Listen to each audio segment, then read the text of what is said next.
আসলে আমরা এতটা নিকৃষ্ট জাতি। হ্যালো, আসসালামু আলাইকুম। আপনারা সকলে কেমন আছেন? আসলে আজকে যে অবস্থা, কালকের ঘটনার জন্য আমরা সবাই শোকাহত। আসলে কালকের যে ঘটনাটা ঘটছে এটা আসলে আমাদের অনেক সুখের ছায়া নেমে এসেছে। কালকে মূলত বিমান যে বিধ্বস্ত হয়েছে এটা আসলে মূলত দায় দায় আপনি কাকে দিবেন? ঢাকা শহরে এত জনবল একটা শহর, এই জায়গায় প্রশিক্ষণ বিমান কিভাবে চলে? এটা আসলে আপনারাও হয়তো অনেক প্রশ্ন আপনাদের মাঝেও এসেছে, আমাদের মাঝেও এসেছে, এবং আমিও অনেক ধরনের প্রশ্ন আর কি আমার নিজে থেকে রাখছি। কিভাবে একটা এত জনবল শহরে, জনবল শহরে কিভাবে আসলে এই বিমানটি প্রশিক্ষণ দেওয়া হয়? আসলে এটা প্রশিক্ষণের কি কোনো জায়গা নির্ধারণ করা নাই? এরম ঢাকা শহরের মধ্যে এরম কাজ করা কি আজও ঠিক? আমরা বাঙালি জাতি এতটা খারাপ, এটা আসলে বলার মতো না। কেন ভাই এ কথা বললাম? আসলে আপনি দেখেন, যখন আমার সিলেটের ওইদিকে বন্যা হলো তখন কিন্তু আসলে একটা নৌকা ভাড়া ছিল 200-300 টাকা। যখন মানুষেরা ত্রাণ নিয়ে গেল সেখানে কিন্তু নৌকা ভাড়া 10,000 টাকা হয়ে গেল। আসলে আমরা এতটা নিকৃষ্ট জাতি হয়েছি, বাঙালি, এটা বলার মতো না। কালকে একজন আগুনে পুড়ে যাইতেছে, পানি কিনতে গেছে, 2 লিটার পানির দাম কিভাবে 600 টাকা হয়? আপনাদের কাছেই প্রশ্ন রাখলাম। আরে ভাই, ওই জায়গায় তো একটা বিপদ, ওই জায়গায় তো আপনি চাইলে ইচ্ছে কইরাভাবে দিতে পারেন।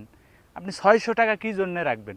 আসলে আমরা জাতি হিসাবে কতটা নিকৃষ্ট হইতে পারি এগুলো না দেখলে আসলে আমাদের মাঝে বিবেক, মনোবল, মানবতা বলতে কিচ্ছু নাই। এগুলো যে মানুষ করে কিভাবে? আসলে যে মানুষটার সাথে ঘটেছে তার সাথে যদি ঘটতো এই ঘটনাটা, তখন সে কি পারতো 600 টাকা দিয়ে এই জিনিসটা তার ভাই বা বাপকে বিক্রি করতে পারতো? এগুলো আসলে ভাই কি বলবো, মানুষের বিবেক কতটা নিচে নামে গেছে এগুলো দেখার পর মনটা চায় না যে এ দেশে বসবাস। ভাই, আপনারা তো রিস্কাওয়ালাকে মানবতার ফেরিওয়ালা বলেন, কালকের ঘটনায় দেখছেন কী রকম একটা বিবেকহীনতা কাজ করছে। সব রিক্সাওয়ালা এমন হইতে পারে না। আবার কালকে যে ঘটনাটা ঘটছে, আসলে প্রতিটাই রিক্সাওয়ালারও উচিত আসছিল 1 টাকা না নিয়ে যে যেখানে যেতে চায় তাকে সেই জায়গায় পৌঁছে দেওয়া। সেখানেও মূল্য বাড়াই দিছে, রিক্সা ভাড়া বাড়াই দিছে, গাড়ি ভাড়া বাড়াই দিছে। আরে ভাই, আমরা কোন জগতে বসবাস করতেছি? এটা কি কোনো জগতের কাতারে পড়ে? রিক্সাওয়ালা ভাইদের এখন থেকেই 1 টাকা বেশি দেবেন না, 1 টাকা বেশি দিবেন না কেউ। জয় টাকা ভাড়া তয় টাকাই দিবেন। আপদের বিপদের সময় যাদেরকে পাই না তাদেরকে আমরা বেশি টাকা কেন দিব?